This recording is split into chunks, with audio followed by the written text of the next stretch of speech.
इसलिए संत महात्माओं का बात पर विश्वास कीजिए।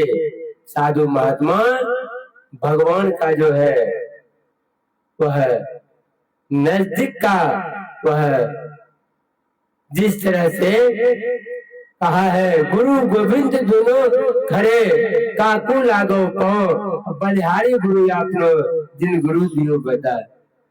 गुरु और गोविंद दोनों खरे हैं, किसको प्रणाम कीजिएगा? एक बोल गुरु है, एक बोल भगवान है, किसको प्रणाम कीजिएगा? पहले गुरु को प्रणाम करेंगे। जिन गुरु ने भगवान को आपको दर्शन करा दिया, भगवान को चिंते थे? नहीं चिंते थे।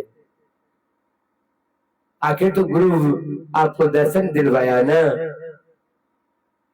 गोस्वामी तुलसीदास जी जब पत्नी से वियोग हुआ, पत्नी को छोड़ करके एक बैल के गाछ का पूजा करने लगा था, पानी डालना शुरू किया था, अंत में उससे प्रेत उत्पन्न हो गया। जैसे प्रेत उत्पन्न हुआ तो तुलसीदास जी को कहा, बोलो क्या मांगते हो? आपको भगवान से दर्शन करवा दीजिए। कहा हम प्रेत हैं, तुमको हम भगवान से कैसे दर्शन करवाएंगे? जैसे हो, हम भगवान से तो दर्शन नहीं करवाएंगे, लेकिन भगवान के शिष्य पुजारी से हम दर्शन करवा सकते हैं। उनका पुजारी हनुमान जी है, भगवान राम का पुजारी हनुमान जी, और उससे हम दर्शन करवा सकते हैं। कम से कम उनके पुजारी से कम से कम दर्शन हो जाए तो भगवान से दर्शन तो अवश्य होगा।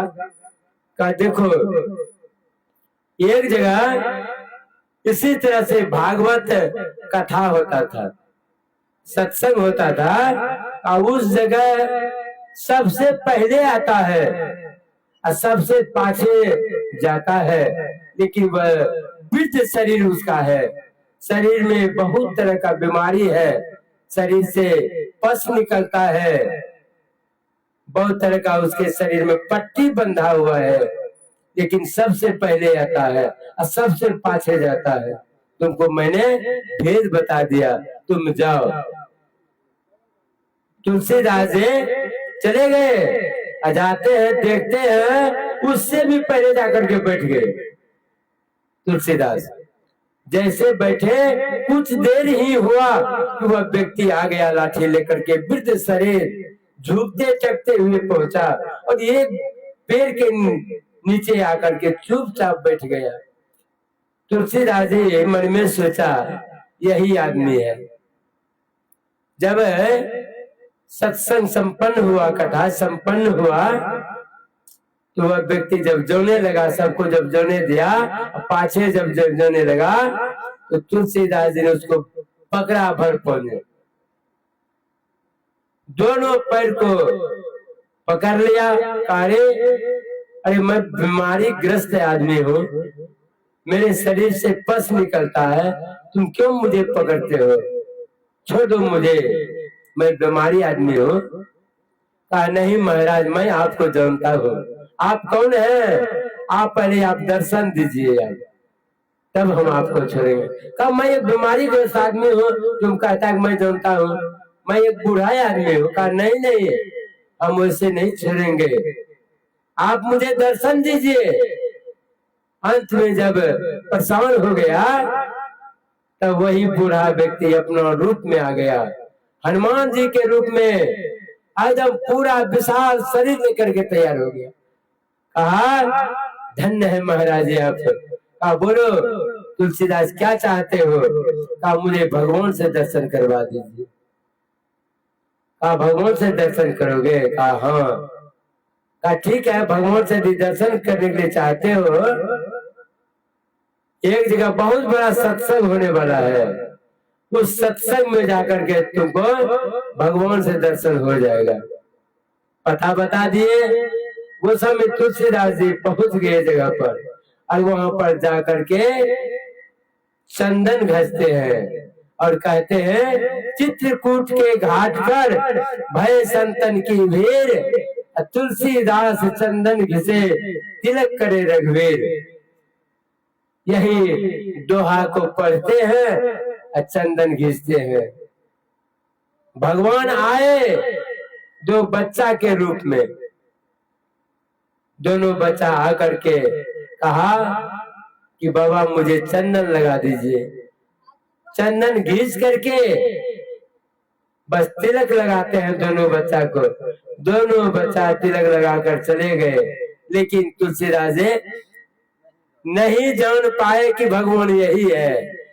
दर्शन तो हुआ लेकिन नहीं मालूम हुआ कि यही भगवान है। तिलक लगाकर चले गए। दूसरे दिन वही भगवान घोड़ा पर सवार होकर के आए, दोनों भाई राम लक्ष्मण, और फिर कहते हैं बाबा मुझे तिलक लगा दीजिए। फिर तिलक लगाते हैं। तिलक लगाकर फिर चले गए। फिर तुलसीदास को पता नहीं लगा भगवान यही है। जब तीसरा दिन आए कहा बाबा मुझे तिलक लगा दीजिए, तो वही चंदन लगाते हैं। घिस करके चंदन जैसे लगाते हैं, हनुमान जी मन में सोचा आज भी थके जाएंगे, आज अंतिम दिन है। यदि आज नहीं पहचान सका कि भगवान यही है तो आज थका जाएंगे तुलसीदास। हनुमान जी ने क्या किया, सुग्गा का रूप बन करके डाल पर बैठ गया, और डाल पर बैठ करके सुग्गा के रूप में हनुमान जी कहते हैं चित्रकूट के घाट पर भय संतन की भीड़, तुलसीदास चंदन घिसे तिलक करे रघुवीर। यही बस दोहा पढ़ने लगा सुग्गा बन करके हनुमान जी। जैसे पढ़ा ना, तुलसीदास जी को मालूम हो गया शायद यही भगवान है। उसको ज्ञान हो गया। श्री सदगुरु महाराज की जय। उसको ज्ञान हो गया यही भगवान है। बस यहीं तक कि उसको पकड़े, कहा भगवान मुझे आप अपना रूप दिखाइए। देखिए जब तक गुरु नहीं मिलेगा तो भगवान से दर्शन होगा नहीं मिलेगा। इसलिए कहा गुरु गोविंद दोनों खड़े, काकू लागो को। गुरु और भगवान दोनों खड़ा है, किसको आप प्रणाम कीजिएगा? गुरु को तो आप जानते हैं कि मेरा गुरु है, लेकिन भगवान को आप नहीं चिंते। आप ब्लॉक जाते हैं, ब्लॉक जाकर के चपरासी से कहते हैं वीडियो साहब कहाँ है, पूछना पड़ता है। जबकि वीडियो साहब को आप नजर से देख रहे हैं, लेकिन पता नहीं है कि वीडियो साहब कौन है। एक चपरासी ने आपको बता दिया वही है वीडियो साहब, आपका काम बन गया। तो भगवान को बताने वाला कौन है? एकमात्र गुरु है। इसलिए गुरु गोविंद दोनों खड़े हैं। सबसे बड़ा कौन हुए? गुरु, जिन्होंने आपको भगवान से दर्शन करवा दिया। इसलिए जीवन में गुरु का सर्वप्रधानता है। गुरु सबसे बड़े हैं। इसलिए कहा गुरु पूजन सब देवन पूजे। जहाँ गुरु का पूजा होता है वो सब देवी देवता का पूजा हो जाता है, कहीं बाकी नहीं रहता है। इसलिए गुरु का पूजन कीजिए। गुरु ने जिन्होंने जीवन में आपको ज्ञान ध्यान से मर्मंग से आपको प्राप्त किया, उस गुरु से जीवन को गुरु में समर्पण कीजिए और जीवन को बनाइए। इसलिए कहा बिनु सत्संग ज्ञान नहीं उपजे, कर ले जतन हजारों जतन कर लीजिए, ज्ञान नहीं होगा। जब तक सत्संग में नहीं बैठेंगे तब तक ज्ञान होगा नहीं। ज्ञान होगा, ज्ञान के लिए सत्संग की बड़ी आवश्यकता है। जब तक हम लोग सत्संग में नहीं बैठेंगे यह ज्ञान नहीं होने वाला है।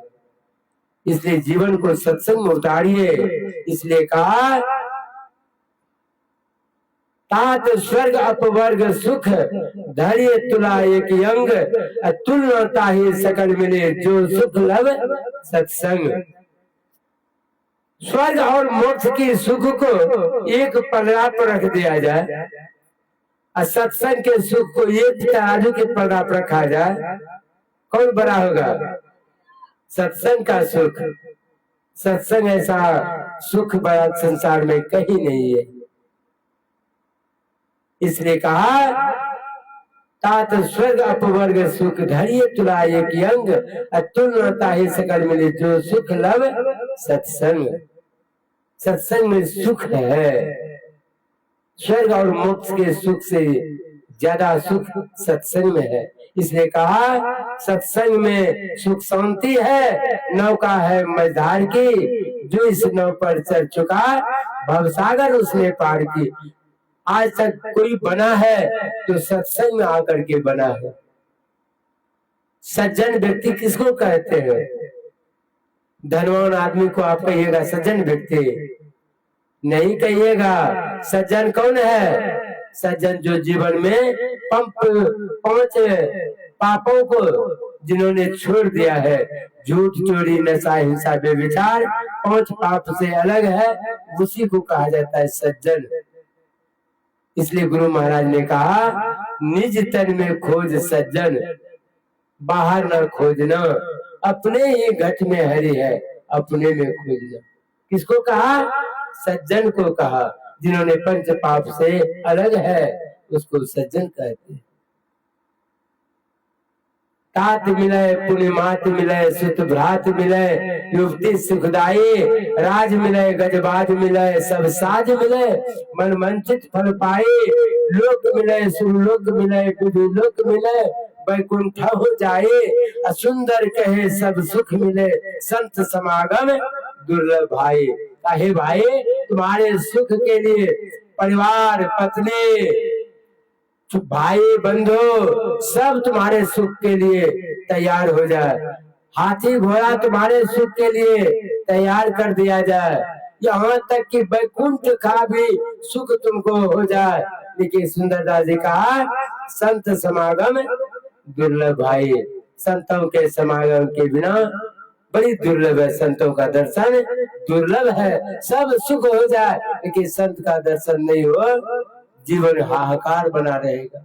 इसलिए जीवन में संत का दर्शन हो गया तो जीवन आपका कल्याण हो जाएगा। इसलिए कहा सुत दारा और लक्ष्मी, पापी के घर हो, संत समागम हरि कथा, तुलसी दुर्लभ दो। सुत दारा और लक्ष्मी, सुत मने बेटा, दारा मने पत्नी, और धन पापी के घर भी होता है। लेकिन साधु संतों का दर्शन बड़ी दुर्लभ है, बड़ी कठिन से साधु का दर्शन होता है। इसलिए कहा साधु नाम दर्शनं पुण्य तीर्थं, भूताहि साधवः कालन फलन्ति तीर्थ सदो साधु संगम। साधु का दर्शन ही जीवन में सबसे लाभदायक जीवन है, सबसे बड़ा तीर्थ है। एक सेठ जी थे, सेठ जी को हजारों ऊंट पर तिजोरी की चाबी लद करके जाती थी। अब बताइए सेठ जी को कितना पैसा था जो कि हजारों ऊंट पर तिजोरी की चाबी लद करके जाते थे। कितना धनी होगा वह? उसका नाम था धन कुबेर। उसके यहाँ एक संत आए, उनका नाम था संत सुलेमान। जैसे आए धन कुबेर ने कहा कि महाराज जी चलिए पधारिए। ले गया अपना घर पर जाकर के तिजोरी खोल खोल करके दिखाया महात्मा जी को। क्या महात्मा जी, हमरे इतना पैसा किसी को है संसार में? महात्मा जी ने कहा बहुतों के पास में है। दूसरा तिजोरी खोल करके दिखाया, का इतना है किसी के पास में पैसा? का बहुतों के पास में है। हजारों ऊंट पर चाबी लटकर जाते थे, कितना तिजोरी होगा? सब तिजोरी खोल खोल करके दिखाए थे। और महात्मा जी ने कहा बहुतों के पास में है। वह धर्मान व्यक्ति को बड़ा मन में अहंकार उत्पन्न हुआ। ये साधु जो है ना ढकोसला है, साधु का सम्मान नहीं किया। और क्या कहा, जाइए महात्मा जी, आपके ऐसा महात्मा बहुत है। क्योंकि उसको तो मन में सोचा मेरा बराबर नहीं कर पाता है, इसलिए मन में अहंकार हो गया। लेकिन महात्मा जी जाते समय कहा एक कुबेर, समय पर तुम्हारा जो दूसरा राजा ने चढ़ाई करेगा, तुम्हारा राज जीत लेगा, तुमको बंदी बनाकर ले जाएगा और तुमको फांसी का सजा होगा। ये कुबेर, यदि तुम्हारे ऊपर कोई विपत्ति आ जाए तो मेरा नाम लेना, सारा विपत्ति तुम्हारा टल जाएगा। क्या ठीक है, जाइए बाबा, कोई बात नहीं है। महात्मा जी तो चले गए। कुछ दिन के बाद उसके राज पर राजा चढ़ाई किया, राज जीत लिया महात्मा जी। जबकि ये राजा को ले गया,